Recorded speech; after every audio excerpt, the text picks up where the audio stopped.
Hi everybody. So in this video, I want to explore and help you guys understand something that's very close to my heart, and also something that, if you don't get right, has the potential to completely mess up your life, okay? And it's actually a 4-letter word. So 4 letters happens to be the word hate. Now, of course, love is also a 4-letter word, so we're really just talking about words here, but it's really the meaning that you put on these words. And it's that meaning that can make the difference between you being, well, let's just say maybe happy, and maybe content, maybe even fulfilled by what you do every day. And more importantly, feeling like what you do actually matters. You know, because you can be doing anything. You could be flipping burgers, you can be pouring coffee, you can be running a company, you can be a healer, healing people, taking care of sick people. There's all sorts of things that you can do with your life. But the question is it meaningful to you? And I'm going to kind of put a line in the sand here. I'm going to put a sword in the ground, and I'm going to be like, look, if there's 2 things that I've realized in talking with hundreds of people at this point, dozens of discovery calls ever since I started doing webinars, inviting people to connect with me and have these kind of discussions. And there's 2 things I've realized that functionally keep people down. And you can decide what down means to you, but I'm just going to say that these 2 things I've noticed keep everybody down. The first thing is a denial of hate. That's the first one. I know that sounds triggering and it's going to freak you out, but just bear with me here for a second.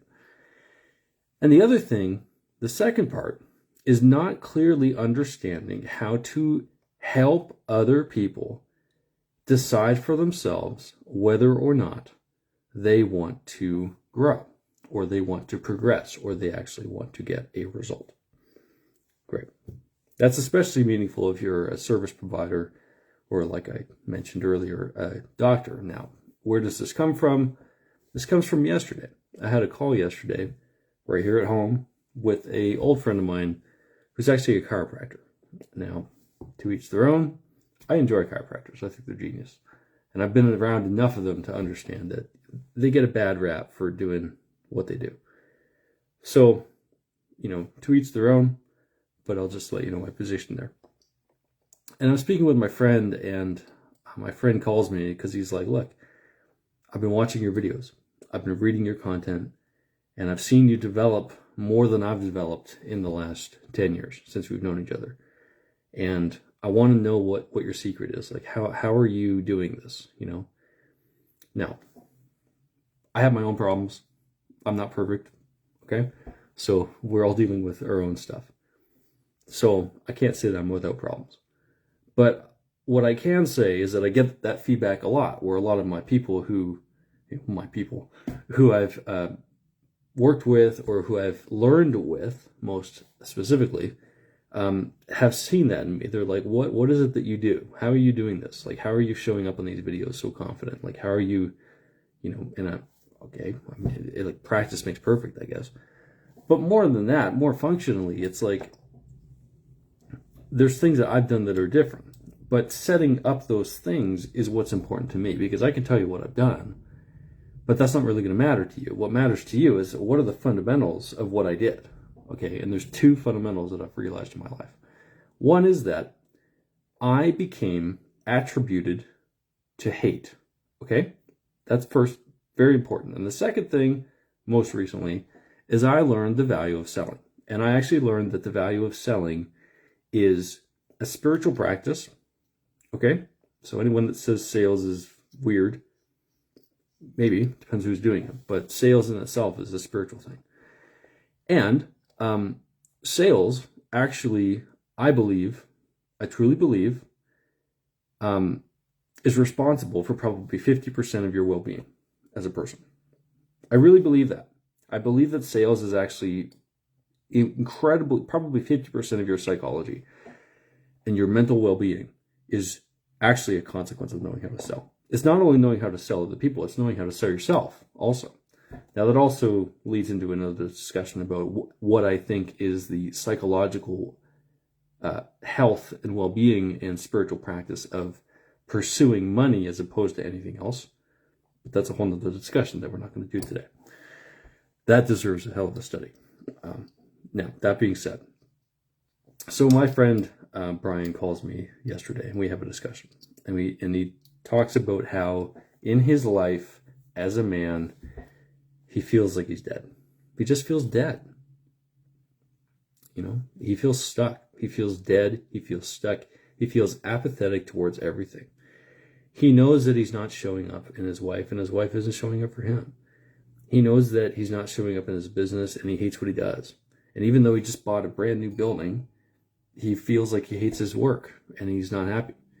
And his income is suffering. He told me his emotions, he knows that his emotions and himself getting in his own way and having to deal with the thoughts that are going on in his head all the time is probably costing him minimum $100,000 a year. So I'm just chatting to him, letting him express what's going on for him. And he's like, I used to be confident. I don't know what happened. I used to be this. I don't know what happened. I used to be amazing at what I do. And I don't know what happened. I'm just dead, man. Like I can't tell you. I said, how long has this been going on for? He says, I don't think I've felt good in about 15 years. And that's pretty powerful. I think that's important. Like, if you can't actually feel good and you haven't felt actually good in 15 years, we have a problem. Does that make sense? Like, I'm not saying that feeling good is the only solution to anyone's problems, but like, if you can't even take a vacation, he's expressing to me how he has a vacation in a few weeks in August, and he is already hating it. He's already finding all the reasons he's going to hate it. He's already discounting the value of this in his life. And I'm listening to him talk for about half an hour. And then he talks about his business, and he talks about how, he's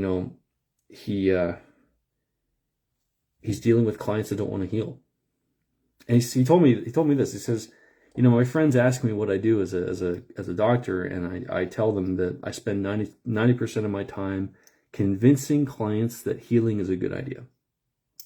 And so I listened to him, and I heard all this, and I said, Brian, when's the last time you stopped trying to fix these voices in your head that are so negative, right? And this goes into a deep conversation that I love to have, because I love this conversation. When people bring this to me, they're like, I've got all these thoughts in my head I can't control. They're all negative, blah, blah, blah. Well, okay, I've also had that experience, by the way. That is my life. That is my experience. There was a point in 2016 when I had voices in my head that were negative that I couldn't control. They were not in my control. I couldn't stop them. Now, you might be, well, you're just crazy then. Great. We'll go and join everyone else who's crazy, because pretty much everyone I meet has this problem too. So, it seems like we're all afflicted with a little bit of crazy. Is that fair? Now, that being said, I realized that at that point in my life, there was something going on in my life that I had to become aware of. And what it was not what I thought, because I was, like almost everyone else, addicted and polarizing myself to the idea that it's better to love than hate. It's better to be grateful than hateful. It's better to be this, that, or that. It's better to be love and light, bro, as opposed to dark and fucker. That kind of thing. And you've probably heard this before. You've probably maybe even tried this or adopted this as a basic practical philosophy for your life, that you should just be loving. We should go spread love, right? We should go and combat the demons of darkness with our lightness and our open hearts and our all this stuff. And okay, fine. And what I realized is that without actually seeing the value of self-criticism or let's just say in the most, let's just say in the most dark of words, self-hate. If we've not seen the value in self-hate, well, what's the point of self-love then? Does that make sense? Like, what's the point of it? What is the point of self-love without self-hate? And it seems to me, and what I noticed in my own life, was that when I was trying to love myself more than hate myself, be more grateful than hateful, what I realized is that I was manifesting voices in my head that I couldn't control. So then I went the other direction and I said, okay, well, what if I actually looked at the blessings of hate? What if I looked at the blessings of hating myself? What if I looked at the blessings of other people hating me? What if I looked at the blessings to me and to other people of me hating them? What if I were to just do a constructive analysis here and look at the blessings of what this might be trying to do as a function of reality? And when I accomplished that feat, I went to bed that night with the first open heart I had in 3 years because I was astonished as to what I was missing. And this is what most people are missing. And in fact, my friend Brian told me this yesterday. He's like, I grew up Catholic. And so I have a real getting what you're saying right now, because like they tell us that you shouldn't hate. You shouldn't use that word, right? Even my dad told me that too. He's like, you shouldn't use that word. That's a weird energy to it. No, that's wrong. It's a weird energy so long as you think it's a weird energy. And that's the problem with most people. Most people just automatically think that because it's negative, it doesn't serve and we should just get rid of it. Well, here's the thing, guys. There's an amazing amount of people in the world today that are just hell-bent on the idea that we should love more than hate. We should be unionized. We should come together as light brothers and sisters and just all have a shindig and be happy and shit. And I don't know about you, but I don't see that happening. I don't see that happening anytime soon. I don't see that ever happening, actually. In fact, what I do recognize is that the more love and light we have in the world, it just seems the more darkness and war we have. So, like, which is producing the other? I'm not sure anymore. I think they're both pretty standardized to show up equally at the same fucking time. So what I realized in my life is that I had to actually adopt an affinity towards the word hate. And I had to recognize that actually, I probably should hate things in my life. And I'm going to support you in that agenda too, because here's the thing. If your roof is leaking, what are you going to do? Love it to death? Like if your pipes have burst in the winter in your house and you've got 10 feet of water in your basement and, winter's coming, what are you going to do? Love it to death? Just be grateful? Hey, check this out. If you fall in a bear trap and you've been impaled on spikes that someone put poison on just to fuck with you, and then what are you going to do? Take out your worksheet and start asking what the benefits are? Is that your positioning right now? Or is it maybe okay that some circumstance requires some hate? And maybe if that were true, you might actually do something. Does that make sense? See, there's a motivating factor behind hate. There's a motivating factor there, which is, and the thing is, I'm going to just one step further here for a second, and I'm going to suggest that actually the demotivating factor of hate is you saying it's wrong, and other people saying it's wrong, and other people saying that it shouldn't be there. And in fact, I'm going to step one step further and say that the entire social sphere of people who say that that shouldn't exist are absolutely delusional. Because the reality is that it's the most motivating thing.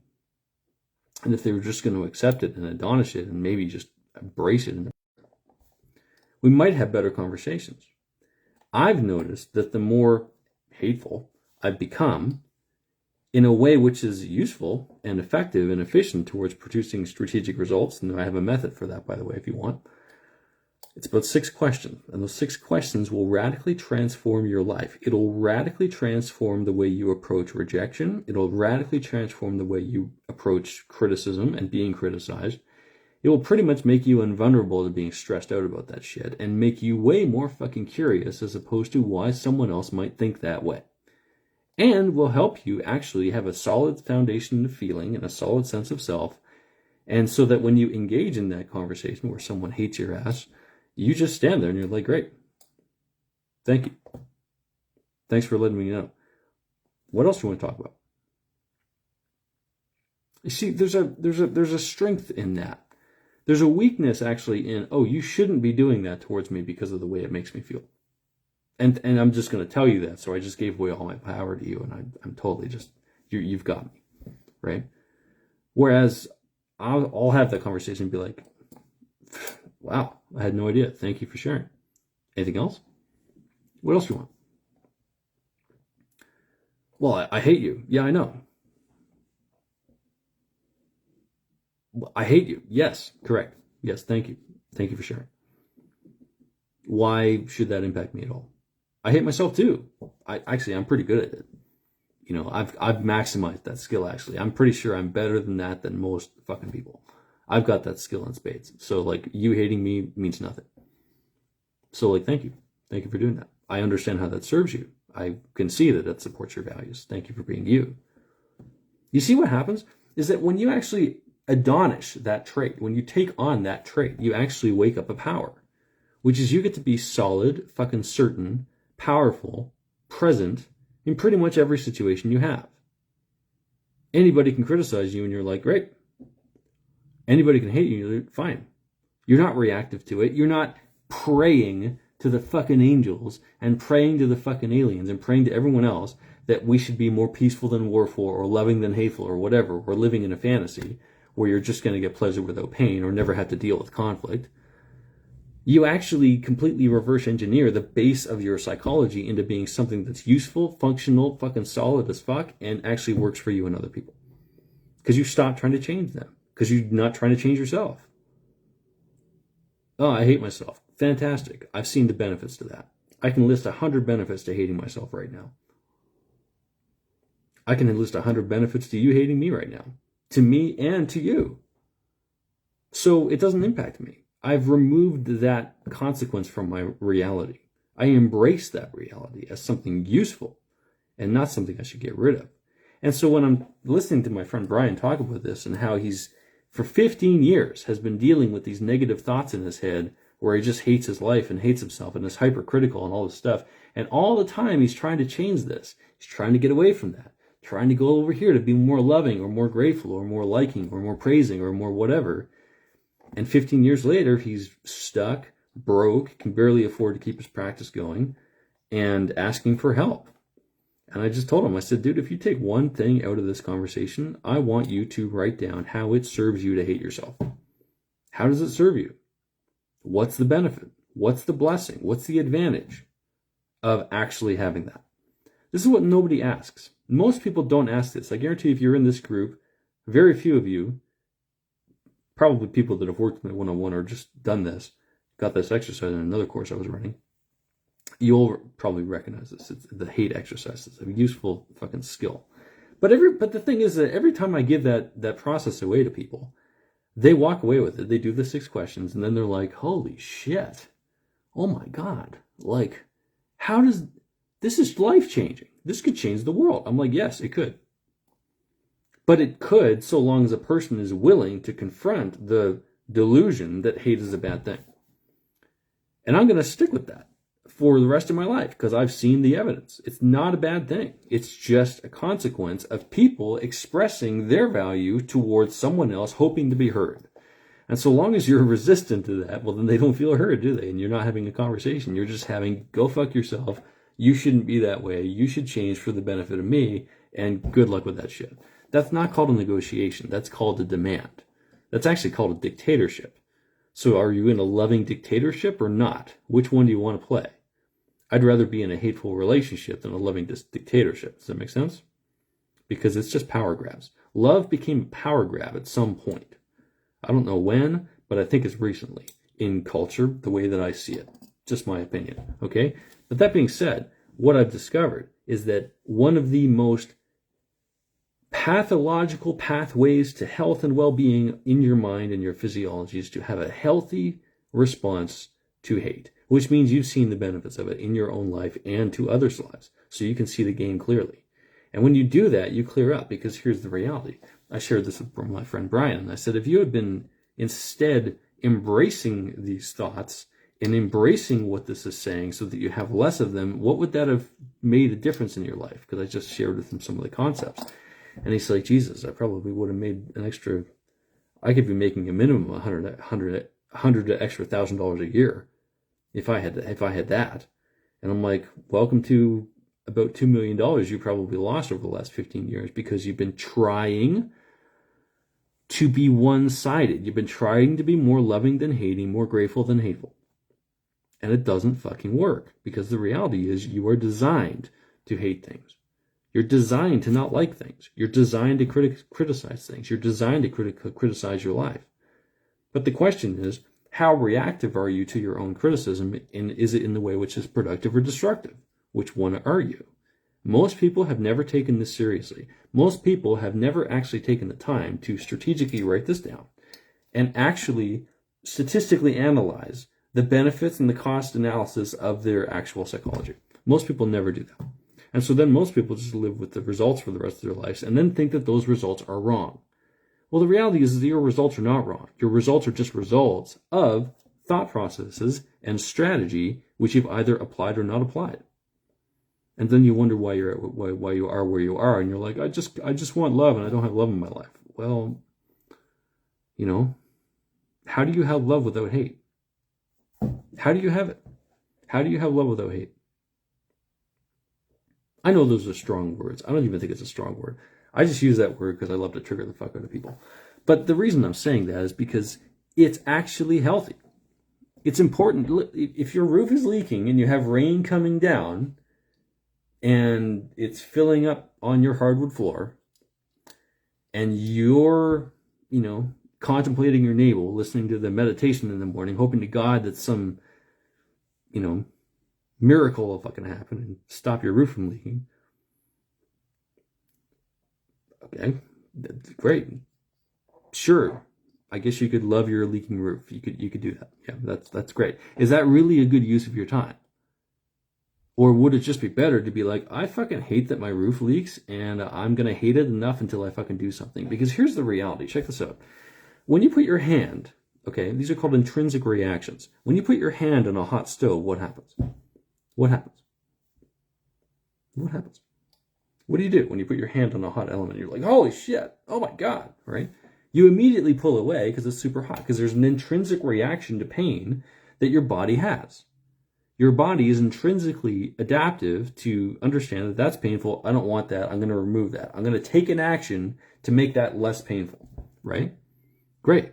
So if then psychologically in your higher mind, some might call your spiritual mind, if you have been attempting to make the stove feel less hot when really it's going to feel exactly the way it feels, but you spend all your time trying to make it not feel that way, well, then you're just testing the water again and again and again, and no matter what you do, you're going to get burned.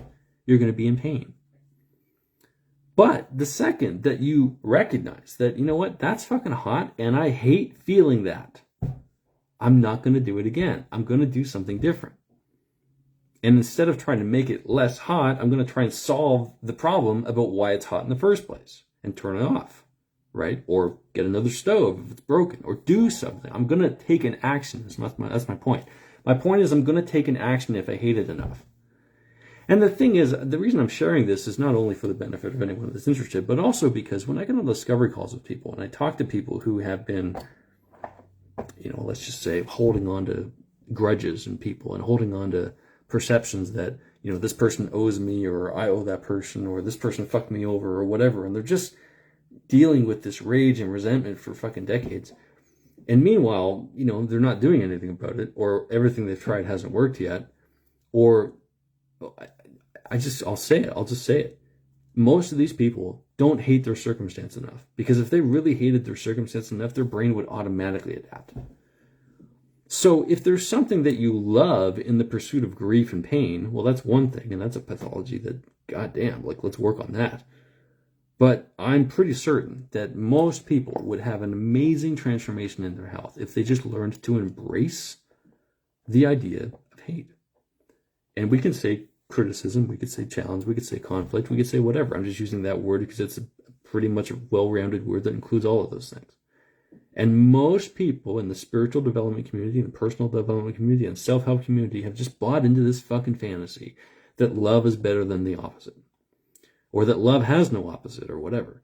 Now, I've luckily been trained by a very interesting fellow who shared with me the value of unconditional love, which is also why I'm willing to look at hate straight in the face and be like, yeah, that serves. I don't want to run from that. Fucking bring it. Fucking bring it. Thank you for doing that. Thank you for being yourself and expressing yourself. I hear you. You can't hate me more than I hate myself, so that doesn't have any power over me, so thank you, but I'm willing to be that person to listen to you. And if I'm the one you hate, great, thank you. I'll be that person. I don't mind that, right? Whereas I see other people who are entrepreneurs who are highly reactive to that. They'll get an email being like, fuck off, get out of my face, whatever. And they're just like caving and they're like freaking out. Why? Because they're addicted to love. The more addicted to love you are, the more reactive to hate you are. Just imagine that. The more addicted to acceptance you are, the more susceptible to rejection you are. The more addicted you are to praise, the more reactive you are to criticism. The more addicted you are to support, the more reactive you are to challenge, and the more you don't want it. You see what happens here?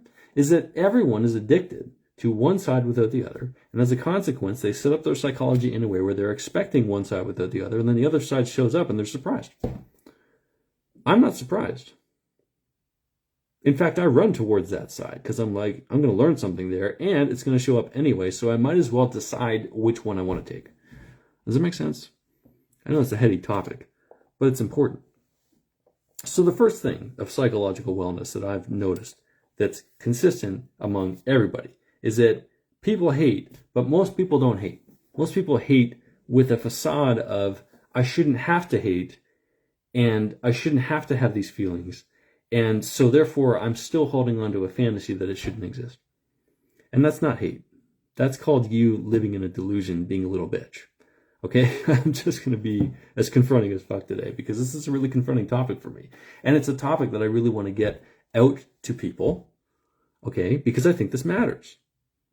Like, I can't tell you how many people I've talked to who are resistant and reactive and fucking terrified of getting criticized, terrified of missing out, terrified of being hated, terrified of being rejected or whatever.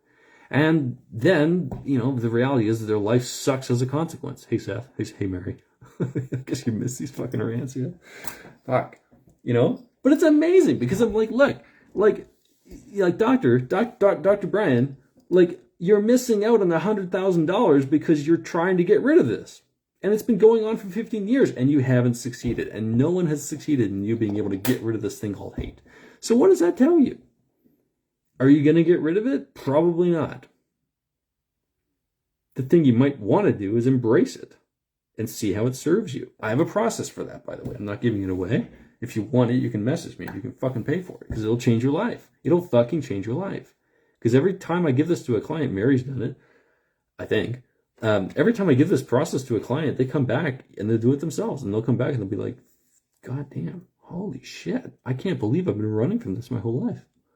My entire spiritual setup is based on this. And it's a false pretense. I'm like, yeah, it's fucked up, right? And then they're like, whoa. And they just have this fucking mind and nuclear. It's like, fucking mind explodes, right? And then they're like, God damn, what the hell's going on in the world right now? How is this being sold? How is this not figured out? We can do this. We can do the process, Seth. It'll fucking change your life. And I'm just like, no one's figured it out. Because everyone is just addicted. We're all running from it. We're running from it. And the thing is, when you're running all of the fucking time, what do you have? Anxiety. You have depression. You have chronic illnesses. You have chronic mental conditions. You're stressed out. You're burning yourself to the ground. Does that make sense? Everyone should do this fucking process. I'm going to do this with my friend Brian. It's going to change this fucking world. It changed my life. It changes the lives of everyone who does it, and it'll change yours too if you decide to. Now, on top of that, here's the other part to that. If you're an entrepreneur, listen up, okay?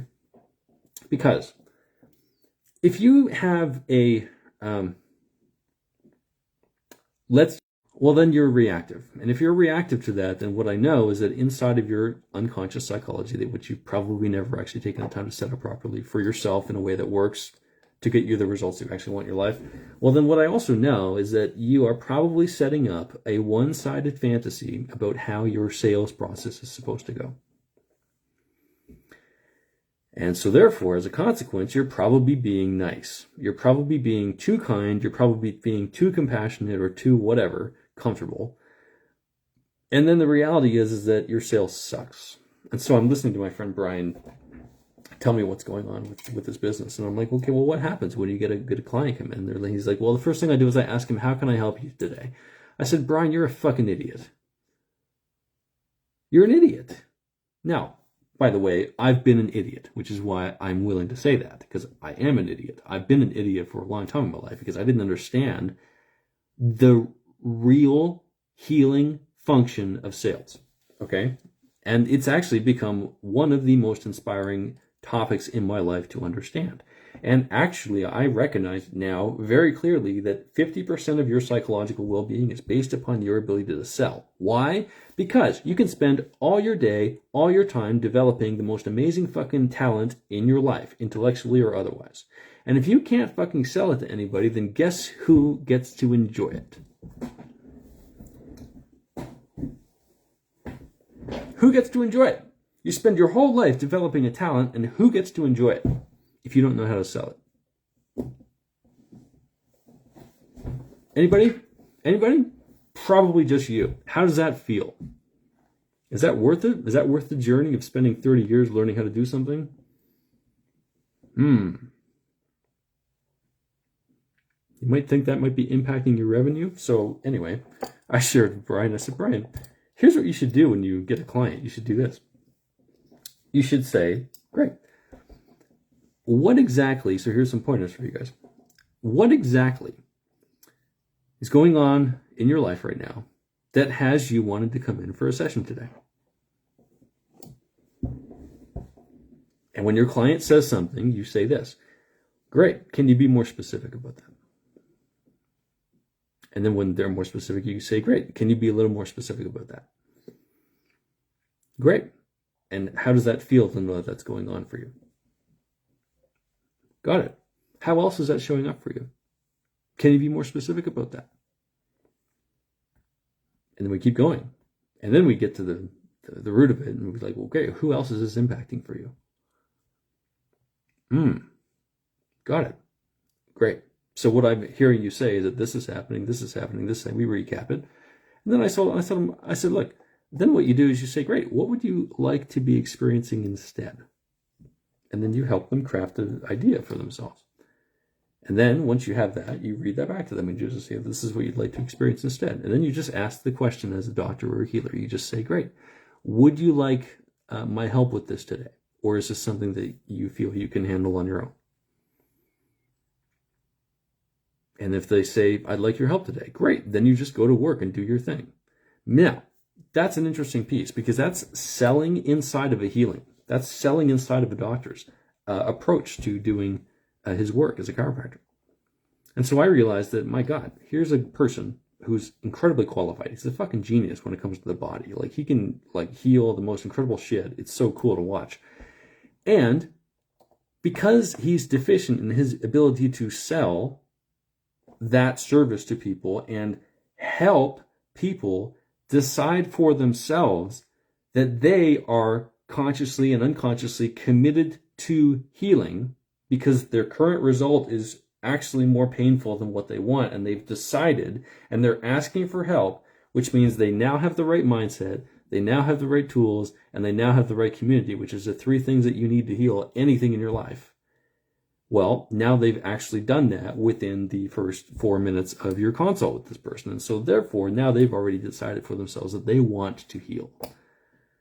And of course, my friend Brian mentioned this to me in my consult with him. He said, when people ask me what I do, I literally tell them. I spend 90% of my time convincing them that they should heal. And I'm like, Brian, you should stop doing that. You should ask specific questions to help this person decide for themselves whether they want to heal or not. And when they agree to that and they accept your help, then you can just do your thing. Because it's not about you, it's about them. And you're just here to help them make right decisions. So when I realized that, I said, holy shit. Wow. People's health is literally on the line because they're not being sold. People don't know how to sell. And the reason you don't know how to sell, one of the reasons that selling is hard, and I see this, I took a sales course recently, fucking changed my life. But most importantly, I was able to see how other people in the course were taking on the information. And most people who were addicted to love and pathologically afraid of pain or hate or criticism, whatever, they had the hardest time with the course. Meanwhile, I'm watching this whole thing and I'm like, there's two things that I'm seeing here, which are life-changing to anyone that really wants to understand it. And the first one is, like I said before, learn how to love being hated. That's a fucking magical, revolutionary, evolutionary fucking piece that'll change your fucking trajectory of every part of your life. Okay? Just go and do that. I have a process for that. You can ask me for it. Seth, we'll talk. Now, secondly, if you have that and then you learn how to sell, selling becomes something you love. It becomes something where you're like, wow, I can actually help people make the right decisions that they want to make in their life and help them decide and help them make those commitments and take all the energy off me so I can just be a facilitator of their own transformation, which they already decided on. So if they've already decided, what do I have to do? I get to support them instead of challenge them. I get to actually just be a conduit and a manifester of what they already want to do instead of having to, prove my shiny shit is valuable to them and then constantly question my worth. Because how the hell, as a person, as an entrepreneur, I'm guessing if you're watching this, you're probably an entrepreneur or a service provider or something like that. Fantastic. How the hell can you ever truly feel that what you are doing is worthwhile and that you have a valid conceptualization of what you say is self-worth if your shiny shit and the value of your shiny shit is dependent on convincing someone else to do something that they have already not committed to doing? Can you see that there's a massive disconnect there? It's like, hey man, I'd love for you to do this and you're totally not committed to my results. So therefore I'm just going to wave a fucking flag in front of you and hope that I get some money out of you and that you're interested. Like, that is so fucking weak. It's miserable. And that's exactly where my friend was. He's miserable. And I said, dude, we're going to work together for 90 days and I'm going to fucking change your life. And I'm going to fucking change his life. Why? Because I'd much rather him look forward to his vacations, have an awesome fucking building that he just bought, and I would love for him to show up for his family and show up for his wife and show up for his kids and show up for himself in a way which will evolve his entire life. And in a way where he's going to grab his balls, essentially, get his balls back, get some heart energy going, stop the fucking mental chatter, get back into his life, start hating things properly and effectively to create different results in his life instead of just try and be one-sided. And we're going to watch him transform from what he's currently making into making that extra $100,000 a year. It's going to happen. I'm going to watch it, and I'm going to be proud as fuck to be a part of it. Because that, to me, is a little bit of extra validation for all the work that I put in to try and figure this shit out. Because it hasn't been fucking easy, I'll tell you that much. There's lots of people that would rather, take the pills or whatever the fuck to figure out their shit. I didn't go that route. Is it any easier? Fuck no. But does it produce results because I've thought about shit more than most people and I can go and rant off on Facebook like this and help other people actually figure this out for themselves? Absolutely. Do I feel proud about that? Fuck yeah. Why? Because I've seen people like Mary, as a good example, take a little bit about what I've done and go and blow up her fucking business. Like 10x her shit. I love Mary, and I love that. I just love hearing those stories. I get people that hate exercise, their lives change. They're like, fuck, what have I been doing the whole time? I'm like, yeah, no shit. Because most of the illusions that we buy into, most of the spiritual delusions, most of the self-help delusions, most of the ideologies and the pathologies and everything else that we buy into are literally there to prey upon your response to pain. So then the question is to you, do you want to continue being victimized or not? Or would you prefer to see the game for what it is? Create a mind and a psychology that is impervious to bullshit, and also create the result of learning how to appreciate your life in a way which is functional, practical, and actually creates sustainable results which are not going to go backwards 6 months from now, that you can rely on again and again and again to actually produce that result of feeling good, relieving yourself of all this fucking bullshit baggage, having a clear mind. I have a client I'm working with right now who, for the last basically 6 years after doing a consult with a personal development person, they have been battered and dominated with depression and anxiety and like suicidal thoughts for like 6 years. And I worked with them for 2 weeks now. And I just gave them 2 questions to ask over 2 weeks because I just understood where they were more than they did. And I'm like, I've been there. I know exactly what to do. Gave them 2 questions. Now they message me. I have a post actually in my personal profile. Go there. Look at the post I put on yesterday. She's like, oh my God, my mind is clear. I've been battling my mind and my psychology for 6 fucking years. And 2 weeks into this, my mind is clear. And I have a deeper appreciation for my husband, and he has a deeper appreciation for me, and he's starting to open up to what I'm doing. Whew. What's that worth? I don't know. It's pretty infinite. But I can put a dollar value on that. I can put an emotional value on that also. And I'm not sure which one's more impactful at this point. So, I'm going to stand with that. And so, 2 things, the most important things you'll learn in your life, and probably from me. How to appreciate yourself and your value so you can sell effectively, and how to hate yourself effectively and strategically for fucking awesome results. And those 2 things are really important. Like I see people all the time who are like, you got to set up the right boundaries. I'm like, no. You would automatically set up the proper natural fucking boundaries and all the other shit that you would naturally do as a conscious human being. You would do all that anyway if you learned how to approximate and appropriate and appreciate the value of being hated, whether that's by yourself or from someone else. It's actually pretty amazing when you just take that one piece and completely reverse engineer it, which you can just do with a fucking pen and paper. You can do that with a pen or pencil and a piece of fucking paper. With 6 questions, it'll take you no more than an hour. And it'll change everything about your life and your personal development journey. So if you want that, guess what? You can message me. You can comment below this video and be like, okay, I want that challenge. Great. Just say that. I want that challenge. And we'll get on the phone. We'll talk about it. Okay? And I'll give you those questions. We'll make an exchange. I'll give you those questions. It'll change everything. And the reason I do that is because I think you're worth it. I would rather see you live in your life in a way where you're fucking solid as fuck. Okay? And people come and go and you're just like, right.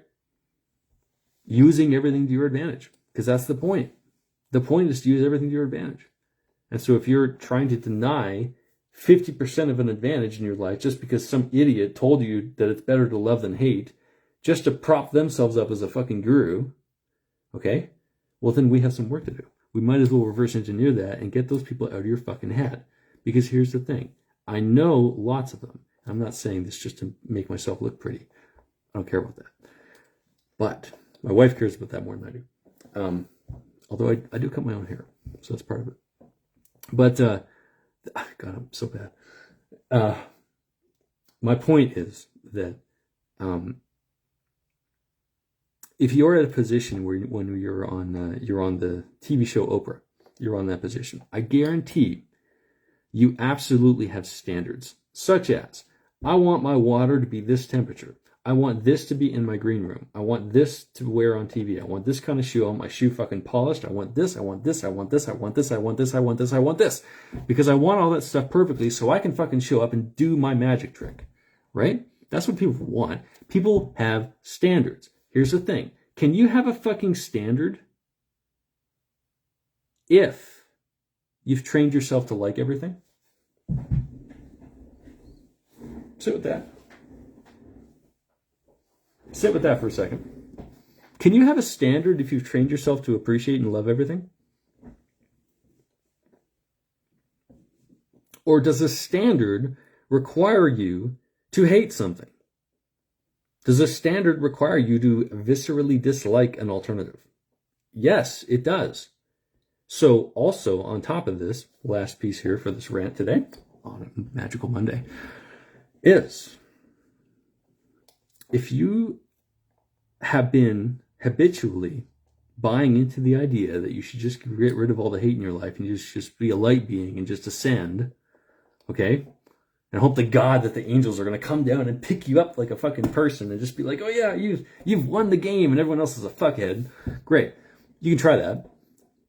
I'm going to suggest that it's entirely more beneficial to learn how to hate shit effectively so that you can raise your authentic natural standards a little bit because you've appreciated the value of hate and you're not hating it. You're just like, that's a part of life.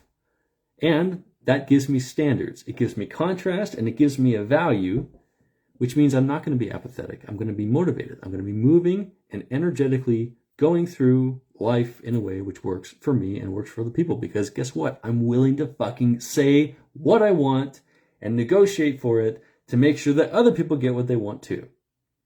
And if I don't have hate as a quality of something that I've built in my life as something that I appreciate and love, if I haven't done that, guess what happens to my standards?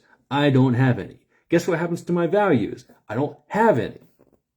So when you, as a personal development junkie, by the way, I've been that too. I've been here. Look, I get it, guys. I'm talking to the choir. I am the fucking choir, okay? I'm espousing the fucking gospel that this is actually a really good thing. Maybe some of you are watching and are like, dude, you sound like a crazy bastard. Fuck, fine. Go, good luck with that. Continue trying your bullshit and you'll come back to this video a week or a month later and you'll be like, fuck, god damn, maybe he's onto something. Maybe I'm onto something. Go and ask my clients. They'll tell you the same fucking thing. They'll be like, yeah, he's onto something. God damn. If you don't have an ability to hate, you don't have contrast in your life. If you don't have contrast in your life, you don't have values. If you don't have values, you don't have standards. If you don't have standards, you have zero tolerance. I.e., you have no tolerance. I.e., you tolerate everything. And if you tolerate everything, what do you think happens in your life? You get run over by people who have bigger tolerances than you. Does that make sense? And so if that's what you're doing in your personal development, you're just letting yourself get run over, well, guess what? You're developing, well, I mean, you're probably developing a version of personal asphalt that people can just run over day after day after day, and eventually it'll just crack and have to replace itself. So guess what? You're useless. Okay? I know that's hard to hear, but I'm going to espouse it in your face right now because it's probably what you need to hear. You know, because if you've been doing this for as long as I have, you'll recognize there are certain fucking pitfalls in the personal development community that people like to do. And it's amazing how many people claim that they're light workers and are the most hateful motherfuckers on the planet. It's amazing, actually. Because why? Why are they hateful? Because they're resistant to everyone else who has an opinion which differs than theirs. And that's not being spiritual. That's being a condemning fucking motherfucker who doesn't love anybody and thinks that you're just the most righteous fuck on the planet. Great. You can go do that if you want. It's not going to serve you necessarily long term. And guess what? You're going to end up isolated, alone, and hating your life. If that's what you want, go for it. I'm not saying that's wrong. It's just a consequence. But meanwhile, if I'm going to work with people, and if I'm going to work with you, and if I'm going to work with my friend Brian, like I said this already at the beginning of this, I'm going to teach him how to hate. I'm going to teach him how to hate his life. Thank you, Luis. Thank you, Seth. My job is to destroy your mind. That is my job, by the way. I'm here to destroy the logic crystalline, destroy and deconstruct and dismantle the crystalline castles of logic that you old fuckers have built. I'm going to fucking destroy that shit, and I'm going to build a new one. Built on concrete instead of glass, or maybe really fucking hard glass, but definitely not fucking crystals that are going to melt as soon as the sun hits it. Because the thing is, in order for you to have a crystalline castle that doesn't fucking melt, you better have one that is impervious to light. Because when I break it down, we're going to put some light in there. We're going to illuminate some of the fucking darkness. Recognize that you can't have light without dark. So therefore, you can take your shadow work and shove it. That's my rant for Monday. Thanks for watching, everybody. Hope that was valuable. And you know what? If that's interesting to you and you're like, shit, he's got me. Oh, goddamn. This fuck. Holy shit. If that was just entertaining, I'd love to hear it. If you hate me, I'd love to hear it. And if you want some of that and you at least have recognized that maybe one of the things you could do in your life to massively benefit your reality would be to actually learn how to love and appreciate being criticized and thus being hated, then reach out. We can do that. Right. All right. Bye, guys. See you later.